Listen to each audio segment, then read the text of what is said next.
Her parents sold her because of infertility, until a mountain man widower with 5 children took her in. That's the talk riding on every cold wind through this valley. One winter morning, a young woman was traded like a mule on the snowpack, street-branded useless by her own kin. But before the rancher's rope could claim her, a giant in a fur coat stepped forward and bought her freedom. Up in the mountains, she finds 5 children staring like she's a stranger at the door, and a house built on silence and grief. She means to earn her keep. But in a town where gossip travels faster than a telegraph, whispers can turn into laws, and one man is willing to lie, steal, and spill blood to take her back. There's talk of land, a hidden promise written long before she was born, and a journey through snow where one wrong step could end it all. Before we dive into today's story, I'd love to know where you are watching from. Seeing your comments really reminds me why I do this every day. The iron runners of Caleb's sled creaked against the packed snow as they left the bustle of Main Street behind. Lydia huddled deeper into the buffalo robe, its musky scent filling her nose as she tried to make sense of what had just happened. The leather reins squeaked in Caleb's gloved hands, while his team of heavy horses plowed steadily through the drifts. Her parents had sold her. The thought stabbed fresh each time it surfaced. They deemed her worthless because she couldn't bear children, then traded her to the highest bidder like a piece of worn furniture. The cold air stung her eyes, but Lydia refused to let the tears fall. She snuck a sidelong glance at the man beside her. Caleb Danner sat straight-backed on the wooden seat, his broad shoulders wrapped in a wool coat dusted with snow. His dark beard was flecked with gray, and deep lines around his eyes spoke of both laughter and worry. He hadn't said a word since helping her into the sled. The silence stretched between them, broken only by the horse's heavy breathing and the whisper of runners on snow. Lydia's hands trembled inside her worn mittens. "Mr. Danner," she finally managed, her voice barely above a whisper. "I need to know what you expect of me." Caleb kept his eyes on the snowy track ahead, but his shoulders tensed slightly. "Just what I said in town, Miss Prescott. I need help with my children and the house. Nothing more. But you paid such a high price." The words slipped out before she could stop them. He turned then, meeting her gaze directly. His eyes were a weathered blue, clear and steady. "No price is too high to keep someone from Asa Burch's hands. I've seen how he treats those he considers his property." A shudder ran through Lydia that had nothing to do with the winter cold. She'd seen the cruel curl of Asa's lip as he'd looked her over, heard the possessive tone in his voice as he'd named his price. "Thank you," she whispered. Caleb nodded once, then turned back to guide the horses around a snow-filled bend. "My wife Anna died 2 winters back. The children," his voice roughened, "they need someone to look after them proper while I work the land. Will's 15 now, does his best with the younger ones, but it's too much for him." Lydia's heart ached at the grief in his voice. "How many children?" 5. Will's the oldest. Then Sam at 13, Mary's 11, Ben's 8, and little Ruth just turned 6. His gloved hands tightened on the reins. "They're good kids, but they need a woman's touch in the house again." The sled crested a rise, and Lydia caught her breath at the view spread before them. Snow-covered meadows stretched toward distant mountains, their peaks lost in gray clouds. A creek wound through the valley, its banks traced by bare cottonwoods. Near a stand of evergreens, smoke rose straight up from a sturdy log house. "That's home," Caleb said quietly. "It's not much, but it's warm and dry. You'll have your own room, and I'll never enter it without your permission. If you are not happy here, come spring, I'll take you wherever you want to go." He paused. "I know this isn't what you would have chosen." Tears pricked at Lydia's eyes again, but this time from an unexpected warmth in her chest. This rough-handed mountain man had shown her more consideration in the past hour than her own family had in years. "Thank you, Mr. Danner. I'll do my best for your children." "Caleb," he corrected gently. "We're not much for formality out here." As they drew closer to the house, Lydia saw small faces appear at the windows. The front door burst open, and children spilled out onto the porch, despite the cold. The oldest boy, Will, she guessed, held little Ruth on his hip while trying to keep the others from charging into the snow. Caleb's face softened as he watched them. "They know I was bringing back supplies," he said. "I reckon you're a surprise." He cleared his throat. "I should warn you. They might be a handful at first. They've had to fend for themselves too long." "I understand." Lydia straightened her shoulders, pushing aside her own fears and hurt. These children needed her, and perhaps she needed them too. A chance to belong somewhere, to be useful, even if she couldn't bear children of her own. The sled glided to a stop beside the porch steps. 5 pairs of eyes stared at her with expressions ranging from curiosity to suspicion. Caleb helped her down, his strong hand steady at her waist. The buffalo robe slipped from her shoulders as she stood straighter, determined to face whatever came next with dignity.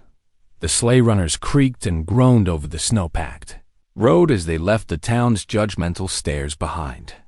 The afternoon sun cast long shadows across the pristine drifts, and Lydia pulled the buffalo robe tighter around her shoulders.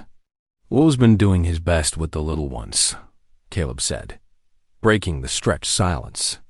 "But at 15, he should be learning more about running the homestead, not spending all his time minding his brothers and sisters."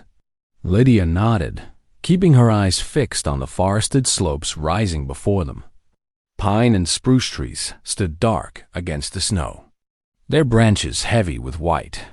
"Sam's 13, Caleb continued, his deep voice steady as the horse's pace. "Bright boy, but prone to mischief if left idle too long. Mary's 11, she tries to help with the cooking. The ... double quotes. He cleared his throat. "Ben's 8, full of questions about everything under the sun. And little Ruth, she's just turned 6. They must keep you busy," Lydia offered quietly, noting how he skirted any mention of their mother. "That they do." His gloved hands adjusted on the reins. "The younger ones especially need watching when I'm out working the land or hunting." The short winter day was drawing to a close by the time they crested a final ridge. Below them sat a clearing carved from the forest, and in its heart stood a sturdy log house. Smoke curled from the stone chimney into the darkening sky, and lamplight gleamed from 2 windows. A barn stood off to one side, and Lydia could make out the shapes of cattle huddled in a snow-cleared pen. Caleb guided the horses down the slope with practiced ease. As they drew closer, the front door swung open, spilling golden light onto the packed snow. 5 children crowded the doorway, their faces a mix of curiosity and wariness.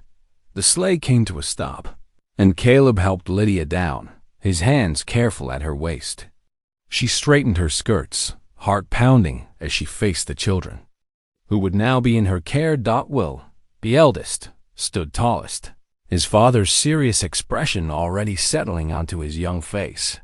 Sam peered around his brother's shoulder, dark eyes sharp with assessment. Mary clutched little Ruth's hand while Ben bounced on his toes, barely containing his energy despite the late hour. "Children," Caleb said, his tone gentle but firm. "This is Miss Prescott. She's come to help look after the house and you all." 5 pairs of eyes studied her with open suspicion. Ruth buried her face in Mary's skirts. "Come inside, all of you," Caleb directed. "It's supper time." The kitchen was warm from the cook stove, but the atmosphere remained chilly as they gathered around the worn wooden table. Caleb ladled out bowls of venison stew, while Lydia sat with her back straight as a fence post, feeling every skeptical glance. The meal passed in awkward silence, broken only by the clink of spoons and an occasional whispered request to pass the bread. Lydia managed a few bites, though her stomach was too knotted to eat much. After the dishes were cleared, Caleb showed her to a small bedroom off the main room. A narrow bed with a patchwork quilt stood against one wall, and a chest of drawers occupied another. A small window looked out into the darkness. "This is your room," he said, lighting the lamp on the dresser. "No one will enter without your permission, myself included." He paused, shifting his weight. "Your duties will be keeping house and looking after the younger children while I work outside. But you will have your freedom here. I meant what I said about that." Lydia nodded, unable to find words past the tightness in her throat. "Well then, good night, Miss Prescott." The door closed softly behind him, leaving her alone with her thoughts and the whistling wind outside. Lydia changed into her nightgown, with trembling fingers, and slipped beneath the quilt, but sleep proved elusive. She lay awake, studying the shadows cast by the dying lamp, wondering if this quiet mountain giant truly meant her no harm. The wind moaned around the corners of the house, and somewhere in the darkness, a coyote called Dot Morning came too soon, pale light seeping through the frost-etched window.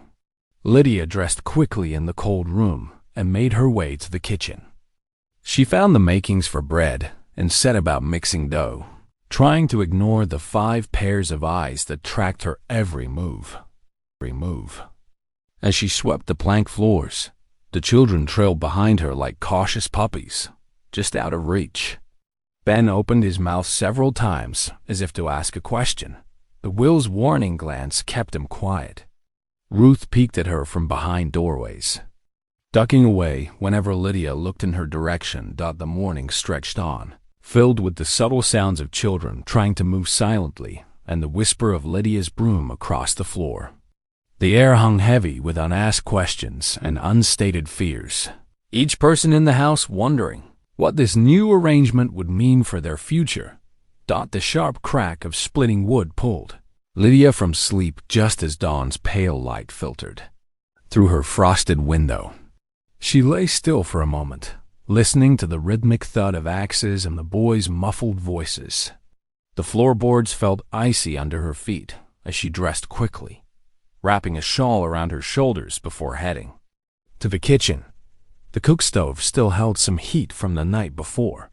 Lydia added kindling and fresh logs, coaxing the flames back to life.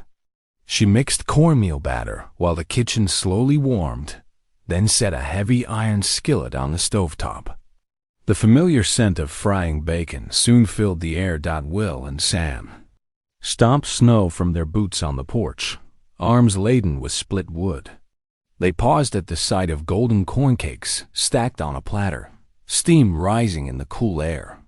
Will's expression remained guarded, but he gave a slight nod as he filled his plate. Sam's eyes lit up at the first bite, though he tried to hide his enthusiasm. Outside, snow fell in thick, silent flakes, building drifts against the barn. Caleb brought in more firewood, declaring it a day for indoor work. He settled by the hearth with a pile of worn leather harnesses, working methodically with awl and waxed thread. Lydia found a basket of mending and pulled up a chair nearby, careful to keep a proper distance.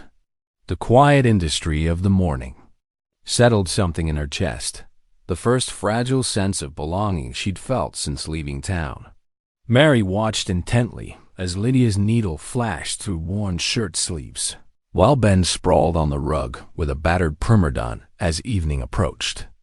Talk turned inevitably to town gossip. Ruth had fallen asleep in front of the fire, and the older children played checkers at the table. Asa Burch was asking questions about you in the mercantile, Caleb said quietly, his eyes on his work.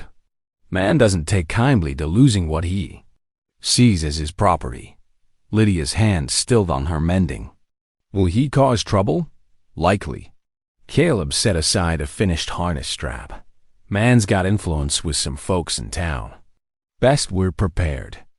His warning proved true that Sunday, when they made their first trip to the small church in town. Lydia felt the stares as soon as they stepped through the door, heard the whispers behind raised hymnals. She kept her chin high, though her cheeks burned. Pastor Carlin approached after the service, shaking Caleb's hand warmly. His smile faded as he turned to Lydia, disapproval clear in his tight-lipped nod. "Interesting arrangement you've made here, Brother Danner," he said, voice carrying just far enough to reach nearby ears. The ride home was quiet, snow crunching under the wagon wheels. "You've nothing to prove to them," Caleb said finally, but Lydia caught the worry in his sideways glance. "Don't I?" she asked softly. A woman living unmarried in a widower's house. Caleb's hands tightened on the reins, but he offered no answer. The children's curiosity grew as days passed. Mary especially lingered while Lydia worked, helping to hang laundry or knead bread dough. One afternoon, while they sorted through a basket of clean clothes, the girls' questions finally spilled out. "Why didn't your folks want you anymore?" Mary asked, then flushed red. "I'm sorry, that wasn't polite." Lydia smoothed a wrinkle from one of Ben's shirts. "Sometimes people value the wrong things," she said carefully. "They forget what truly matters." Mary nodded slowly, folding a small dress. Like how Ma always said it didn't matter that Ruth was the smallest. She was still special. "Exactly like that," Lydia whispered, throat tight. The week brought small changes. Sam stopped hiding his smile at breakfast. Will began asking her opinion about household matters. Ben shared his favorite stories from his primer, pointing out words he'd learned. Then one evening, as Lydia sat mending by the fire, little Ruth padded over in her nightgown. Without a word, she climbed into Lydia's lap and settled there, thumb in mouth. Lydia's needle trembled slightly as she continued her work around the warm weight of the child. She caught Caleb watching from across the room, his expression unreadable in the firelight. But for that moment, with Ruth's trust freely given and the quiet sounds of home around her, Lydia let herself believe she might find a place here after all, despite Asa's threats and the town's judgment. Mary appeared with Ruth's hairbrush, and together they worked the tangles from the little girl's hair, their fingers gentle in the firelight. Outside, snow continued to fall, blanketing the world in pristine white, while inside, the first delicate bonds of family began to form. Frost sparkled on the window panes as Caleb trudged through fresh snow toward the barn for morning chores. The January air bit sharp and clean, his breath clouding in front of him. He'd just finished feeding the horses when he heard voices from the direction of the house. His stride lengthened at the sound of Lydia's raised voice. She stood shivering on the porch in her work dress, no shawl against the morning chill. 3 riders sat their horses in the yard, Asa Burch flanked by 2 ranch hands, their faces hard beneath pulled-down hats. Lydia's arms were wrapped tight around herself, but her chin was high. "This here's my property by right," Asa was saying, his voice carrying across the yard. "Made fair offer to her pa, and you had no business interfering, Danner." Caleb's boots crunched through the snow as he approached. "Morning, Burch," he said evenly, positioning himself between Lydia and the mounted men. "Seems to me we settled this matter in town." "Settled nothing." Asa's Mari danced sideways, responding to his tight grip on the reins. "That woman belongs under proper authority, not living in sin with a widower. I paid double your price in front of witnesses," Caleb said, "legal and binding. Miss Prescott's employment here is honest work, nothing more. We'll see what Pastor Carlin has to say about that." Isa's smile didn't reach his eyes. "Town council, too. Decent folk won't stand for this kind of arrangement." "Your business here is done," Caleb said quietly. Behind him, he heard the front door open, Will stepping out with the long rifle normally kept above the hearth. Asa's gaze flickered to the weapon, then back to Caleb. "This ain't over, Danner." He wheeled his horse around, snow flying from its hooves. His men followed, and soon the thunder of hoofbeats faded into the trees. Lydia's shoulders sagged. Caleb turned to her, noting how she trembled. "Let's get you inside before you catch your death." That evening, after the younger children were abed, Lydia paused outside the kitchen door. Caleb's low voice drifted out as he spoke to Will. "I'll be up cutting timber these next few days," he was saying. "Keep your eyes sharp. Any sign of Burch or his men, fire 3 shots. I'll hear it up on the ridge." "Yes, sir," Will answered. "I'll watch out for Miss Lydia and the little ones." Lydia slipped away before they could notice her, heart heavy with the burden she'd brought to this family. Days passed with no sign of Asa, but tension hung in the air like the threat of storm. The children stayed closer to the house than usual. Will took to carrying the rifle when he did his chores. Even little Ruth seemed to sense the unease, growing clingy and watchful. Then one bitter cold morning, a rider appeared through the swirling snow. Caleb met him at the gate, returning with a letter bearing Pastor Carlin's seal. His expression was grim as he read it at the kitchen table. "Pastor's called a meeting," he said finally, "about moral decency in the community." He looked up at Lydia. "We're all going. All of us?" she asked, fingers twisting her apron. Caleb nodded. "Won't give them cause to spread rumors about what goes on up here. We'll stay with my cousin Martha in town." 2 days later, they hitched the team to the big sled. Lydia helped the children bundle up in their warmest clothes, trying to hide her own nervousness. The journey to town was long and cold, the sled runners creaking over packed snow. Martha's house sat on the edge of town, a neat 2-story home with smoke curling from both chimneys. She greeted them warmly, though Lydia caught the questions in her eyes. That evening, Martha pulled Caleb aside for a long discussion in the parlor while Lydia helped the children settle into their temporary beds. Morning dawned clear and sharp. Lydia's hands shook as she pinned her hair and smoothed her best dress. Through Martha's front window, she could see people gathering at the meeting hall, their breath visible in the frosty air. "Time to go," Caleb said quietly from the doorway. The short walk to the meeting hall felt endless. Lydia was acutely aware of curtains twitching, faces turning to watch their progress. The children huddled close, even Will looking uncertain. Ahead, Pastor Carlin stood at the entrance, greeting arrivals with practiced solemnity. Beyond him, Lydia glimpsed Asa Burch's tall form among the crowd inside. Caleb's hand settled briefly on her shoulder before they mounted the steps. "Head high," he murmured. "You've done nothing wrong." Lydia straightened her spine and followed him into the hall, feeling the weight of the town's judgment pressing in from all sides. Whatever came next, she knew this meeting would determine far more than just her fate. The meeting hall buzzed with whispers as Pastor Carlin stood at the front, his black coat stark against the whitewashed wall. Morning light filtered through frosted windows, casting long shadows across the gathered townsfolk. The Danner children huddled together on a back bench while Caleb and Lydia faced the town council. "The matter before us today concerns the propriety of living arrangements at the Danner homestead," Pastor Carlin began, his voice carrying to every corner. "Our town has standards of moral conduct that must be maintained." Caleb stood straight, his quiet dignity a contrast to the murmurs rippling through the crowd. "Miss Prescott is employed as my housekeeper. She has her own private room and tends to my children while I work our land. There's nothing improper about the arrangement. A woman living under a widower's roof raises questions," Pastor Carlin countered, fingers drumming on his Bible. "Questions that affect the moral fabric of our community."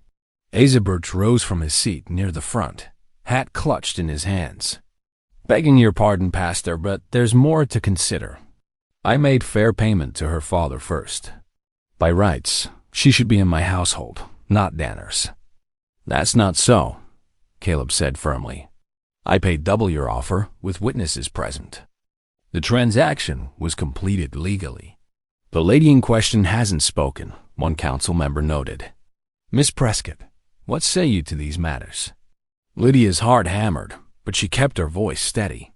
"I am grateful for honest work in the Danner household. The children need care, and I have a comfortable situation with my own space." The council members exchanged glances. The eldest among them, gray-haired Mr. Peterson, cleared his throat. "We cannot make an immediate ruling on such a delicate matter. The council will defer judgment for 1 month's time." He peered at Caleb over his spectacles. Of course, a marriage would solve any question of appearances. Whispers erupted again. Lydia felt heat rise in her cheeks as she caught sight of satisfied smirks on several faces, including Asa's. The children stirred restlessly on their bench, and little Ruth began to sniffle.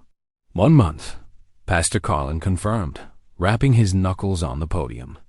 "Until then, we trust all parties will conduct themselves with utmost propriety." The ride home began in tense silence. Fresh snow had fallen during the meeting, making the mountain roads treacherous. The horses moved slowly, their hooves breaking through crusty drifts. "I'm sorry," Caleb said finally, his breath visible in the cold air. "Never meant to make you the subject of town gossip." Lydia adjusted the buffalo robe across her lap, considering her words carefully. Better to face talk than ... She glanced back at the children, lowering her voice. "Than being owned by Asa Burch." Caleb's hands tightened on the reins. "No one owns you, Miss Prescott. Not anymore." The snow deepened as they climbed higher into the mountains, forcing them to stop several times while Caleb and Will cleared fallen branches. The short winter day was fading by the time they finally reached the homestead. That evening, Lydia made a hearty supper of bean soup and cornbread. The warmth of the kitchen and familiar routine helped ease some of the day's tension. As they ate, Mary asked about Lydia's life before coming to them. "Well," Lydia said, stirring her soup thoughtfully, "when I was about your age, my cat had kittens in my father's best boots." The children perked up, and Ben leaned forward. "What happened?" "Father went to put them on for church, and out tumbled. 3 tiny kittens all wet and new." Lydia's eyes crinkled at the memory. "He hopped around the room on 1 foot, shouting like a rooster, while Mama tried to catch the kittens before they could hide under the furniture. Sam snorted into his milk, and Ruth giggled. Even Will cracked a smile. "Did he wear the boots to church?" Mary asked. "He had to wear his work boots instead." The whole congregation could see the holes in the toes, and Mama was mortified. Lydia gestured dramatically. "But those kittens lived in that boot for 2 whole weeks before we could convince them to move to a proper box." The children's laughter filled the kitchen, bright and genuine. Lydia glanced across the table to find Caleb watching her, a warm smile spreading across his face, the first she'd seen that held no shadow of worry or reservation. Something shifted in her chest at the sight, like a knot slowly coming undone. As she began clearing the supper dishes, the sound of the children still giggling over the story, Lydia pushed thoughts of the council's deadline to the back of her mind. For now, there was only this, the comfortable routines of caring for a family that, somehow, had begun to feel like her own. The storm arrived with the darkness, howling around the cabin's corners like a hungry wolf. Rain turned to sleet then. Heavy snow drumming against the windows. By morning, drifts had sealed them inside, the world beyond the glass a blur of white. "Looks like we're staying put," Caleb announced at breakfast, spewing porridge into Ruth's bowl.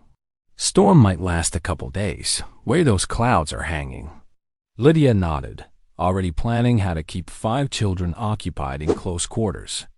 After the dishes were cleared, she brought out her sewing basket. "Who wants to learn to make something?" Mary and Ruth crowded close immediately. Ben hung back, but his eyes followed the bright squares of fabric Lydia laid out on the table. Even Sam drifted over, though he pretended to be more interested in the woodbox nearby. "First," Lydia said, threading a needle for Ruth, we'll learn the running stitch. It's like making tiny footprints in the cloth. The afternoon passed peacefully with the younger children absorbed in their projects. Ruth's tongue poked out in concentration as she made wobbly stitches. Mary proved a quick study, while Ben surprised everyone by carefully piecing together a small cloth ball. Between squalls, Caleb ventured out to the chicken coop, where recent winds had torn loose several shingles. The children watched from the window as their father worked, snow coating his shoulders. When the weather grew too fierce, he returned inside, bringing a blast of cold air and the scent of pine with him. The second day followed much the same pattern. The storm's fury gradually eased, though snow continued to fall. By the third morning, weak sunlight filtered through breaking clouds, and the crunch of wagon wheels announced an unexpected visitor. "Peddler, coming," Will called from his post. By the window, the arrival of Jefferson Miller's bright-painted wagon was always cause for excitement. The children pressed their faces to the glass, while Caleb helped the old peddler stable his team out of the wind. "Brought all manner of pretties," Miller announced, unwrapping his wares on the kitchen table. Ribbons from back east, penny candy, new lamp oil, and the latest papers, too. Lydia found herself drawn to a length of blue ribbon, soft as a summer sky. Ruth's eyes lit up at the sight, though she said nothing. When Caleb stepped away to discuss the lamp oil price, Lydia quietly purchased the ribbon, tucking it away for later. That evening, after the younger children were abed, Will lingered in the kitchen while Lydia kneaded bread for the morning. His question came suddenly, though she sensed he'd been working up to it all day. "Why'd your folks sell you?" he asked, voice low. "Aim right, doing that to your own." Lydia's hand stilled in the dough. Through the open door, she glimpsed Caleb, pause in his chair by the fire, though he pretended to keep reading. "The doctor in town," she began carefully. "He told them I couldn't have children. Sighed I was useless to any husband." The words still stung, but less sharply now. "My parents agreed. They thought Mr. Burch's offer was the best I could hope for." Will's face darkened. "That ain't true, though. You're taking good care of us." "Thank you, Will." Lydia smiled softly, returning to her kneading. "That means a great deal to me." In his chair, Caleb's jaw had tightened, his knuckles white on the newspaper's edges. But he said nothing, letting the moment pass naturally between Lydia and his son. The next morning dawned clear and cold. Lydia rose early, wrapping herself in a shawl before heading to the barn. She found Caleb already there, checking the horses' hooves for packed snow. "Thought you might want to learn the harness," he said by way of greeting. "Never knows when such knowledge might come in handy." Lydia nodded, watching carefully as he demonstrated each strap and buckle. His hands moved with practiced ease, explaining as he worked.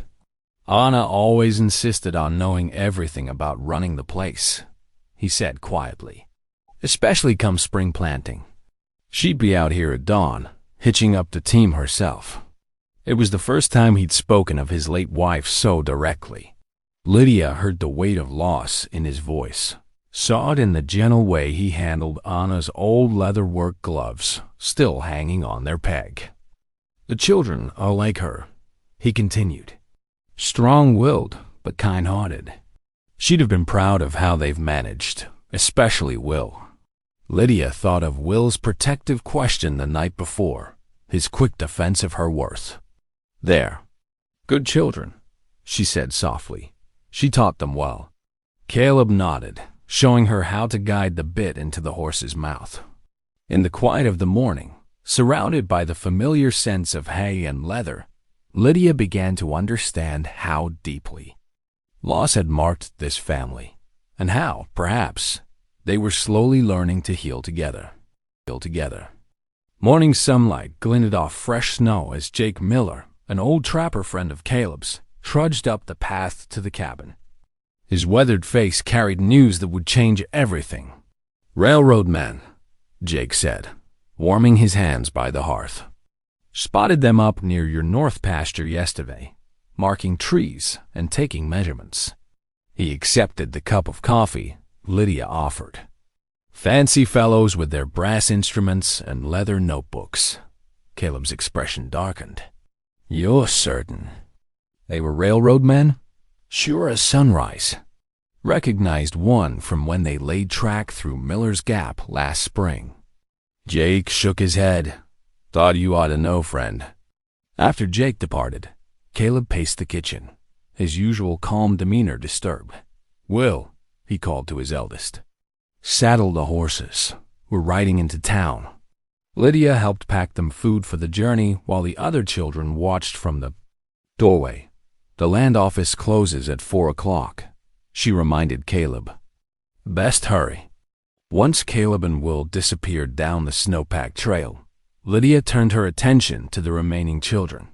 Mary helped with the washing, while Ben and Ruth worked on their letters at the kitchen table. Sam split kindling in the yard, keeping watch as his father had instructed. The sun had passed its peak when hoofbeats approached.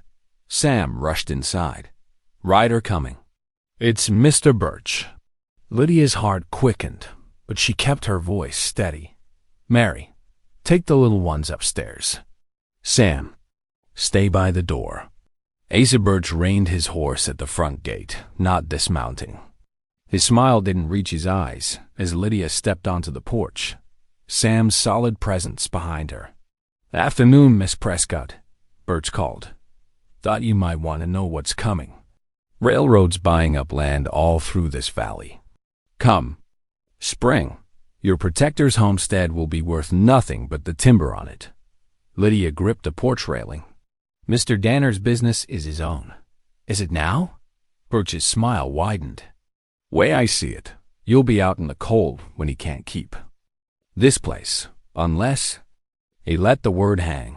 Well, my offer still stands. I've got contracts with the railroad already. My land's secure. Good day, Mr. Burch, Lydia said firmly, turning to go inside. Think on it, girl. 2 weeks ain't long to decide your future. She waited until his horse's hoofbeats faded before letting her shoulders sag. Sam touched her arm. Pa will fix it, he said with quiet confidence. He always does. Darkness had fallen by the time Caleb and Will returned. The younger children were already in bed, but Lydia had kept soup warming on the stove. As the men shed their snow-covered coats, she could read worry in their faces. It's true, Caleb said heavily, accepting a bowl. Railroad's planning to buy up land all along the river, including our north pasture. They're offering fair prices, but ... He stared into the fire. This land's not for sale. Not at any price. The agent said we don't have much choice, Will. Added, railroad's got government backing. Lydia ladled herself a small portion, thinking. Those papers in your trunk, the ones from when you first claimed the land. Would you mind if I looked through them tomorrow? Caleb raised an eyebrow but nodded. Help yourself. Though I don't see what good it'll do. The next morning, after the children left for their chores, Lydia pulled out the old trunk. Hours passed as she carefully read through yellow documents, land grants, and correspondence. The afternoon sun was slanting through the windows when she found it. A treaty. Clause involving the neighboring Ute lands that might change everything. Caleb, she called, excitement in her voice. Come look at this. He came in from the barn, snow melting from his boots. Lydia spread the papers on the table, pointing to specific passages. See here? The original treaty with the Ute Nation established. Protected hunting grounds that overlap with your north pasture. And this clause requires additional approval for any changes affecting those designated areas. Her finger traced the faded ink. The railroad can't just buy the land without consulting the tribal council first. Caleb leaned closer, frowning. You sure about this?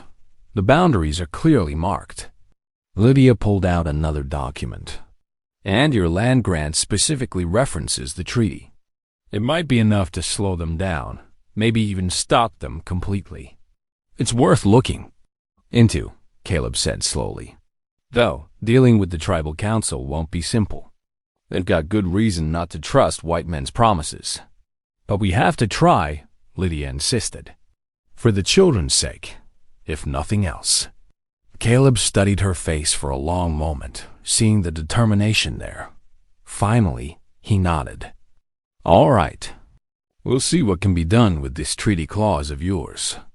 Though I reckon Asa Burch won't take kindly to more delays. He's already made that clear, Lydia said quietly. Telling him about Burch's visit, Caleb's jaw tightened, but he kept his voice level. You did right, sending him away. Whatever comes, we'll face it together. Dawn painted the sky pink as they loaded the wagon. Caleb tucked warm bricks wrapped in flannel beneath the buffalo robes, while Lydia secured baskets of provisions, coffee beans, dried venison, hard bread, and thick wool blankets. The younger children huddled on the porch with cousin Sarah, who had arrived the previous evening to care for them. Mind your manners for Sarah, Caleb reminded Ben and Ruth. Little Ruth's lower lip trembled as she clung to Lydia's skirts.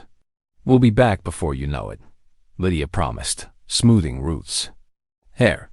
The child had never been separated from her family before, and it showed in her wide eyes. Will and Mary climbed into the wagon bed, wrapped in quilts against the biting wind. At 13, Mary had begged to come along, wanting to help with the cooking and camp duties. Will, nearly 16 now, sat tall and serious, his father's rifle across his knees. The wagon creaked as they set out, snow crunching beneath the iron-rimmed wheels. Sarah waved from the porch. The three younger children pressed against her sides like chicks under a hen's wings. Lydia's heart ached at the sight, but they had no choice. The treaty documents could save their home dock by midday. The going was slow through knee-deep drifts. Will and Caleb often walked ahead, testing for hidden ice or deep spots that might trap the wagon. Mary huddled close to Lydia, sharing warmth and stories to pass the time. Pa says Mr. White Elk is the wisest man he knows, Mary confided. Says he once tracked Pa for 3 days just to return a lost knife. The sun was setting when they spotted the line shack, a simple one-room shelter used by cowboys watching the herds. Its window was dark, the door half buried in snow. We'll stop here, Caleb decided. No sense pushing the horses after dark. Will and Caleb dug out the entrance, while Mary and Lydia gathered firewood from the stack against the wall. Pyle and Caleb dug out the entrance, while Mary and Lydia gathered firewood from the stack against the wall. Inside, dust and mouse droppings covered the plank floor, but the roof was sound. A pot-bellied stove squatted in one corner. Soon the stove radiated welcome heat. Lydia swept while Mary laid out their bedrolls. The men tended to the horses, ensuring they were sheltered behind the shack where the wind was blocked. That evening, they sat on boxes and blankets, sharing a simple meal of beans and beef jerky. Caleb pulled out his axe and whetstone, the steady scraping sound a counterpoint to the wind's moan. Lydia fed small sticks into the stove, watching the flames dance through the grate. What if the agent won't help us? Mary asked suddenly. That's why we're bringing Jonah in, Caleb replied, testing the axe's edge with his thumb. He knows their ways, their words. More importantly, they trust him. They slept close together for warmth, the children between Lydia and Caleb.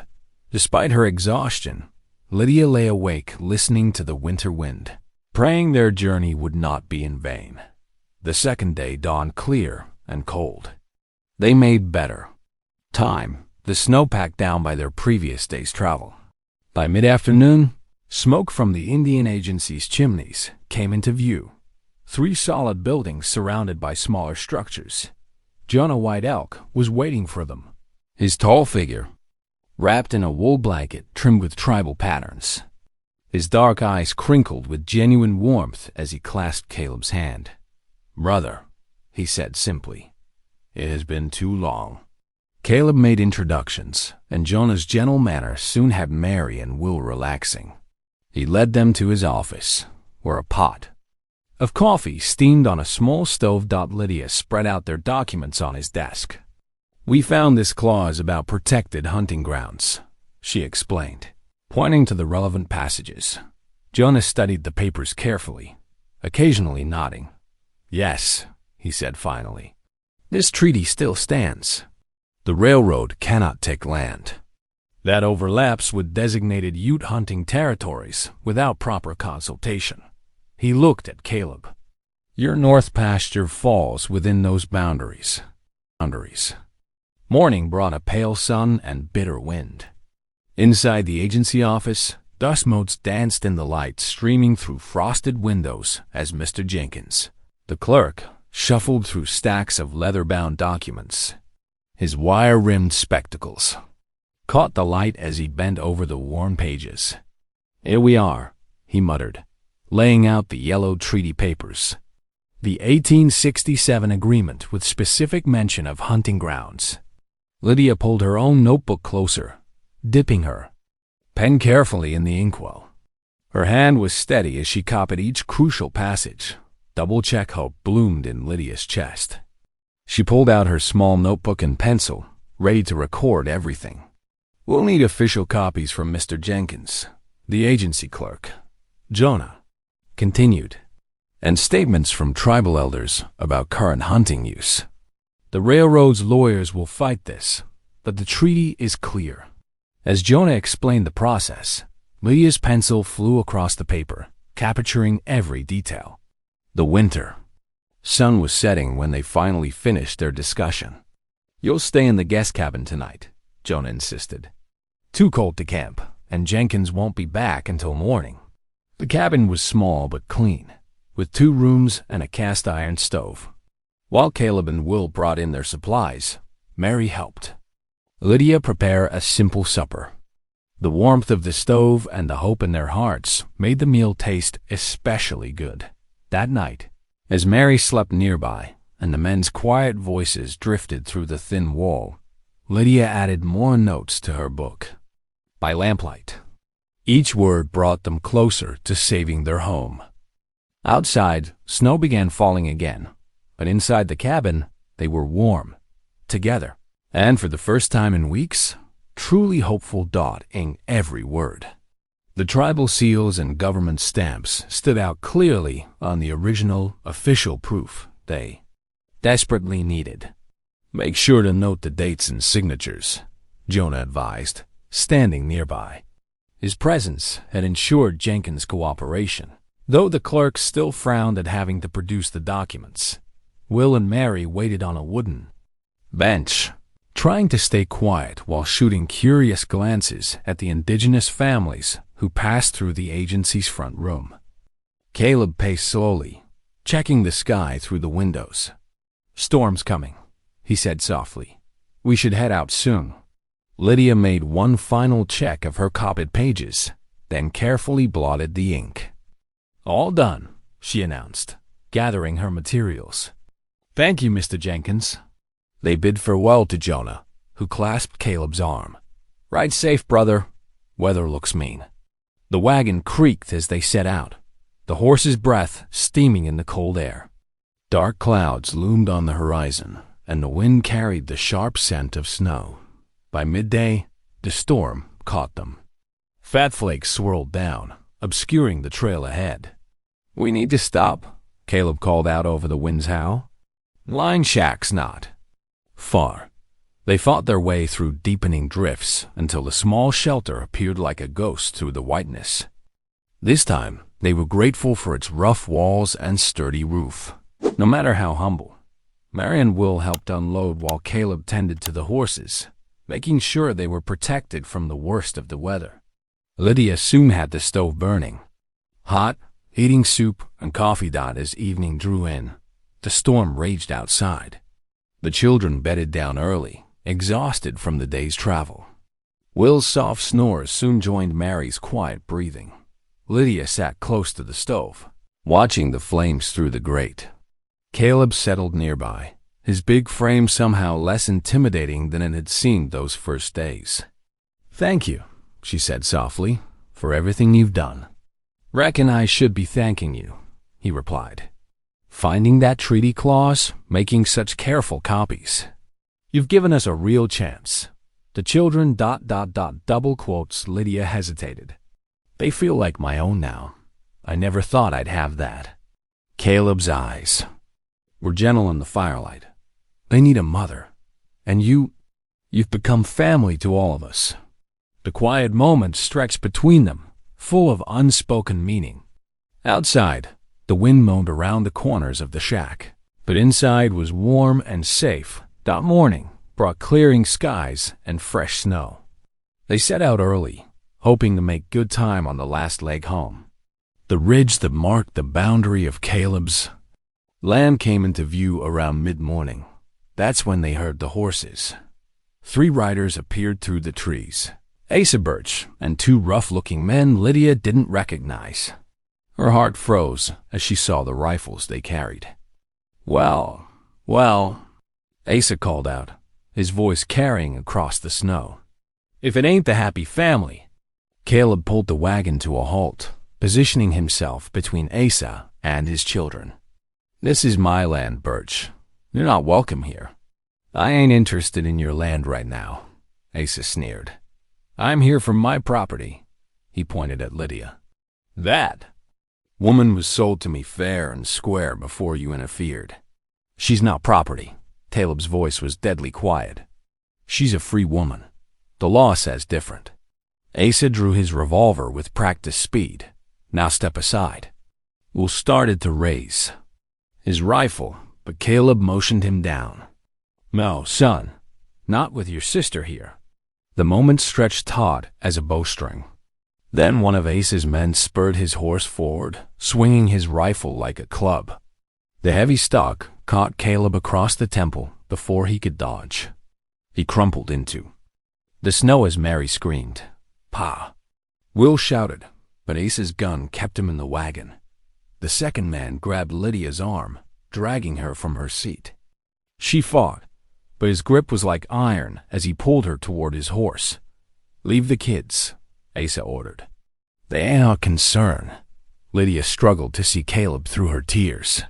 He lay motionless in the blood-stained snow while Will held Mary back from running to him.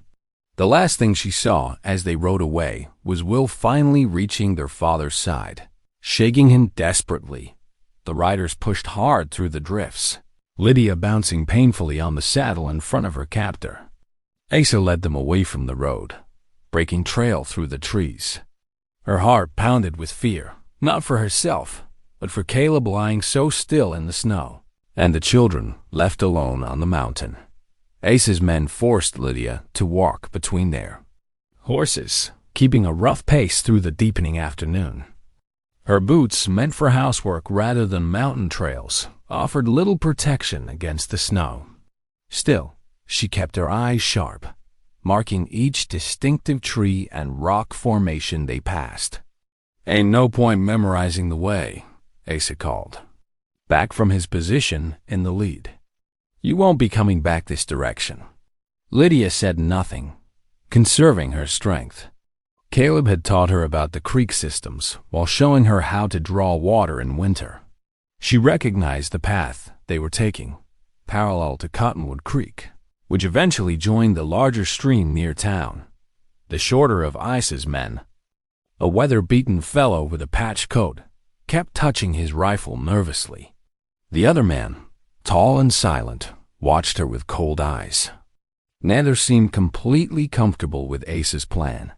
Back at the Danner homestead, Will and Mary worked quickly to help their father.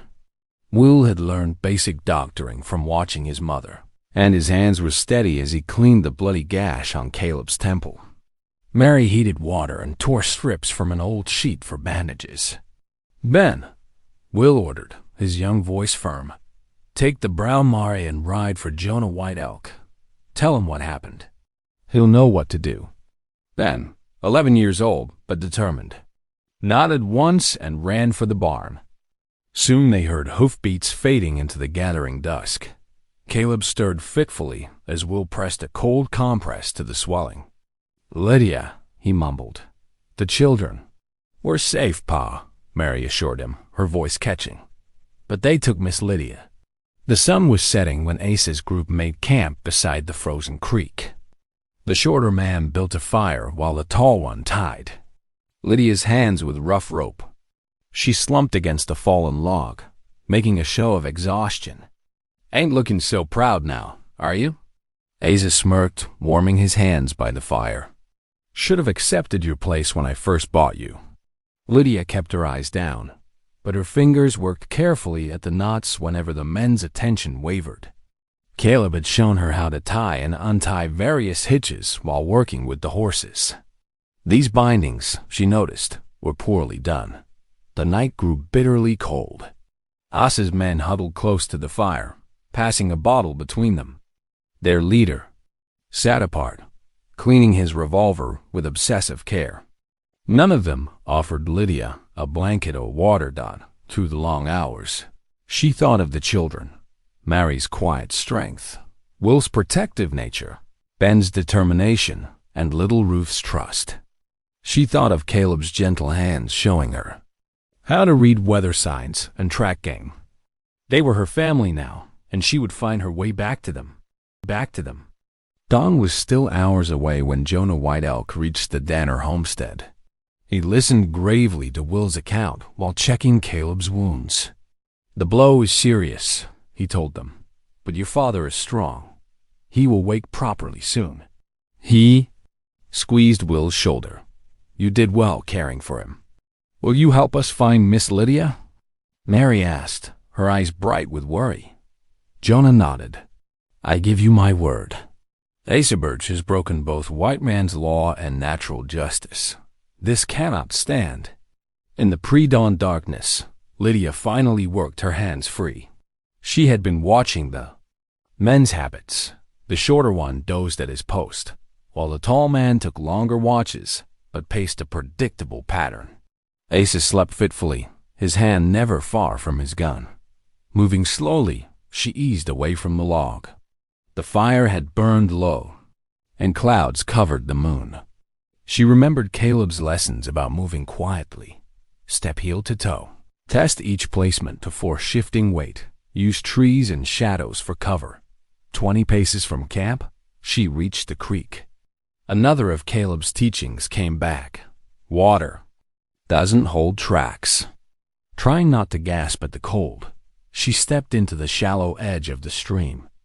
The icy water soaked her boots, but she forced herself to keep moving. Dawn was just breaking when a shout rang out behind her.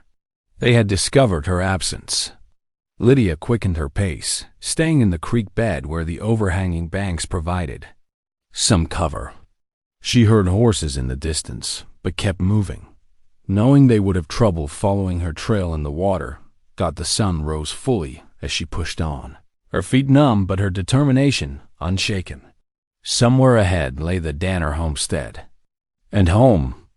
Behind her, Asa's angry voice echoed off the canyon walls.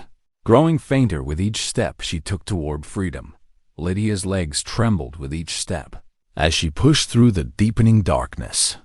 The mountain air bit through her wet clothes, but the lights of the Danner homestead flickered ahead like a beacon. Her frozen fingers could barely grip the porch railing as she climbed the steps. The door swung open before she could knock. Jonah White Elk caught her as she stumbled forward, her strength finally giving out. Warm lamplight spilled around them as he helped her inside. "Miss Lydia!" Mary cried out, rushing forward with a blanket. Caleb stood by the hearth, gripping the mantle for support.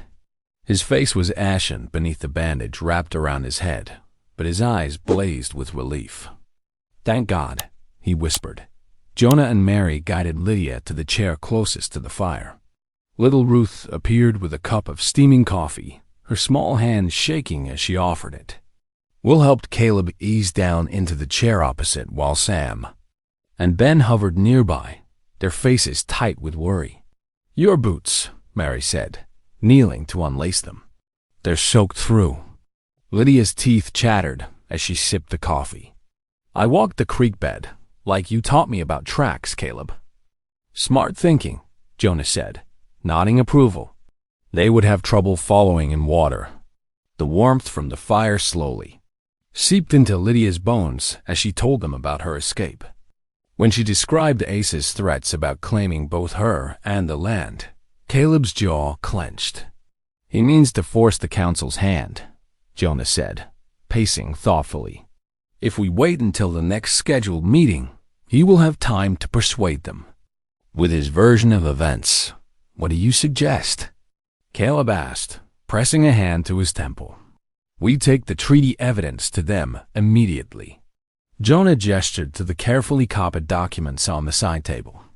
"Tomorrow morning, before Asa can poison more minds against us." Lydia looked at Caleb with concern. "You should rest longer." "That wound, I'm going," Caleb said firmly. "This affects all of us, the children too." He met each of their eyes in turn. "We face this as a family." Despite protests from both Lydia and Will, Caleb rose before dawn the next morning. His movements were careful but determined as they prepared for the journey. The children helped load blankets and provisions into the large sled while Jonah hitched up the team. "The weather's turning," Will said. Studying the heavy clouds, snow began falling as they set out, soft flakes that slowly thickened into swirling flurries. Lydia sat close to Caleb on the driver's seat, ready to take the reins if needed. The children huddled under buffalo robes in the bed of the sled, with Jonah riding alongside on his horse. The normal 2-hour journey stretched longer as they moved cautiously through the deteriorating visibility. Caleb's face grew more drawn with each passing mile, but his hands remained steady on the reins. Lydia found herself holding her breath each time the sled runners hit a rough patch by mid-morning. They reached the outskirts of town. The streets were already busy despite the weather, and heads turned as their unusual procession passed. Lydia felt the weight of stairs following them to the town hall. The council chamber was packed when they arrived. It seemed word had spread quickly about both Lydia's escape and the hastily called meeting. Pastor Carlin stood near the front, speaking quietly with several council members. And there, lounging against the far wall with an air of satisfied expectation, was Asa Burch. His smug expression faltered slightly when he saw Lydia enter with the Danner family. His eyes narrowed at the sight of Jonah White Elk carrying the document case. Well, Asa drawled, loud enough to carry across the room. "If it ain't the happy household, come to town all together. Ain't that touching?" Caleb started forward, but Lydia laid a gentle hand on his arm. The children drew closer around them, presenting a united front. Little Ruth slipped her hand into Lydia's, chin raised defiantly. The council chairman called for order as people found seats on the wooden benches. Snow continued falling outside the windows as the meeting that would decide all their fates began to unfold.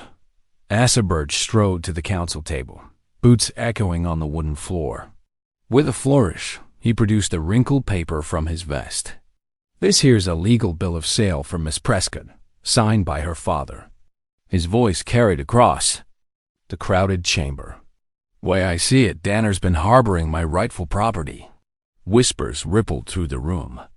Lydia felt her cheeks burn, but she stood straighter, Ruth's small hand still clasped in hers. Jonah White Elk stepped forward, his bearing dignified despite the hostile stares from Asa's supporters. He placed the document case on the table and withdrew the treaty papers, along with statements from witnesses to Caleb's purchase.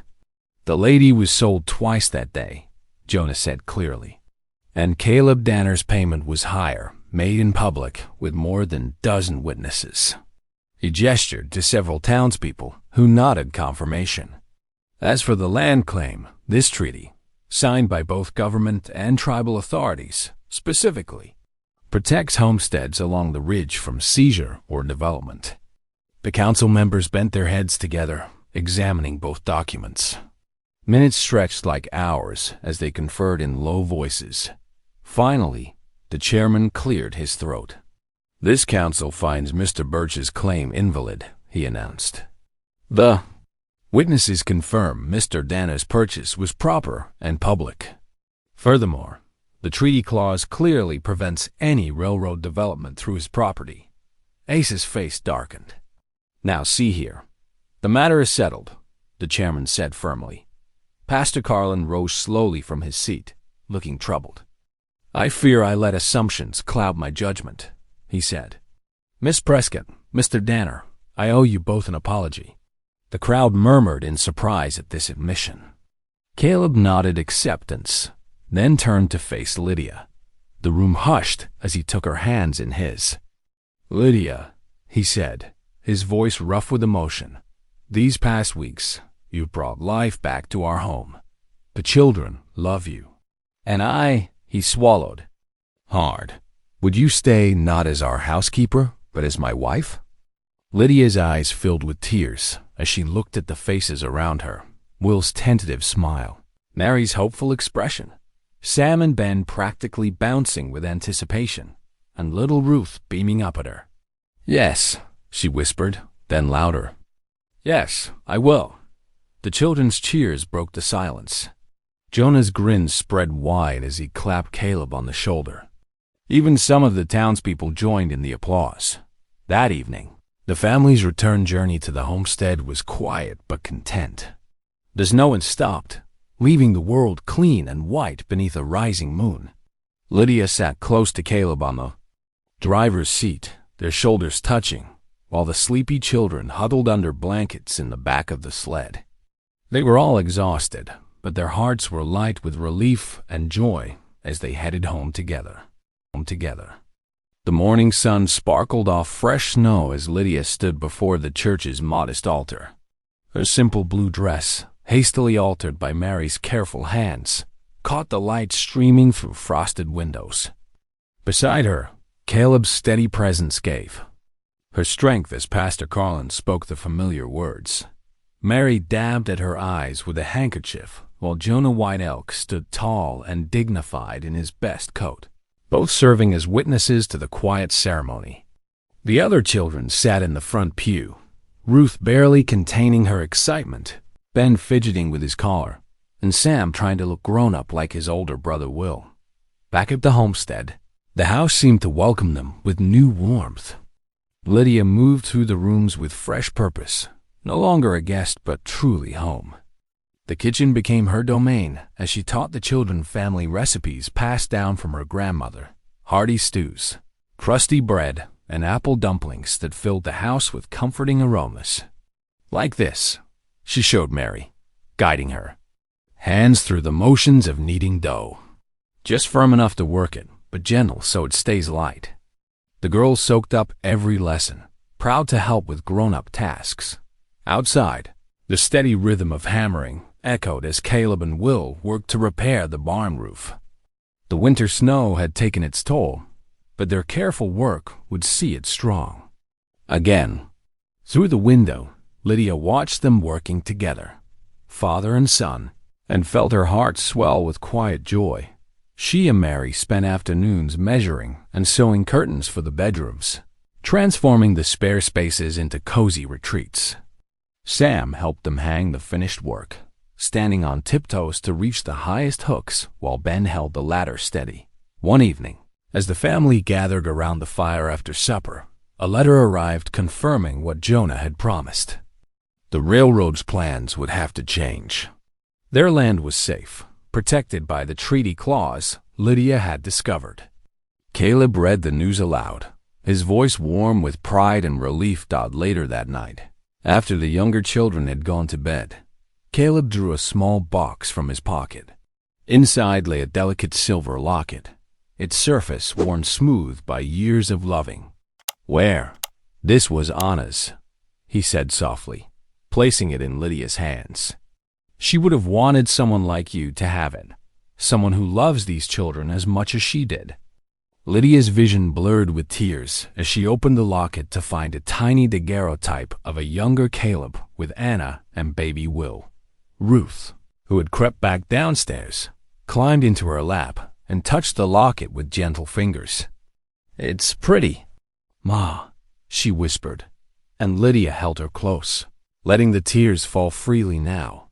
Tears of gratitude for this family that had become her own. Early spring brought gentle warmth to the mountain slopes, melting away winter's heavy blanket. Where deep snow had covered the land, tender green shoots now pushed through dark soil in the pasture. The morning air rang with new life. Bleating lambs wobbled on spindly legs, while calves nursed beside their mothers in the barn's warm shadows. Lydia walked beside Caleb along the worn fence line, their boots leaving prints in the softening earth. Her shawl fluttered in the breeze as she pointed to where she thought the garden should go. "The soil looks rich here," she said, kneeling to crumble some between her fingers. "We could plant rows of beans and peas along these posts." Caleb nodded, already seeing the summer bounty in his mind. "The children could help with the planting," he suggested. "Mary's got a good eye for straight rows." As if summoned by their names, the children's voices carried across the pasture. Will led the way, his long legs eating up the distance, while Sam and Ben raced behind him. Mary helped Ruth keep up, the little girl's braids bouncing with each step. "Ma, Pa!" Ruth called out, her face glowing with excitement. "Come see the new lambs. There's twins." Lydia's heart warmed at the word Ma, no longer strange on her ears, but fitting perfectly, like a well-worn quilt. The children gathered around a fresh-faced Away and her two wobbling lambs. Their white wool still damp from birth. Ruth reached for one of the tiny creatures, remembering Caleb's lessons about being gentle. The lamb tottered toward Lydia, following Ruth's careful guidance. "Look how friendly she is," Ruth beamed, her small hand resting on the lamb's curved back. Caleb's rough palm found Lydia's, his fingers intertwining with hers. "You were never useless," he said quietly, his voice carrying the weight of truth. "You were the missing piece we needed all along." Lydia squeezed his hand, unable to speak past the fullness in her heart. She watched Ruth coax the lamb closer, Mary showing Ben how to offer grass without frightening it, Will and Sam repairing a loose board on the fence. The evening sun painted the mountainsides in shades of gold, casting long shadows across their land, their home. Standing by the gate, with the family gathered around her and the spring air full of promise, Lydia felt the last shadows of her old life fade away. Through the window, she could see the lamp already lit inside, the table set for supper, steam rising from the cooking pot. For the first time since she could remember, Lydia knew with bone-deep certainty that she was exactly where she belonged. If this one resonated with you, stick around. I've got another story waiting for you tomorrow, and who knows, it might be just what you needed to hear.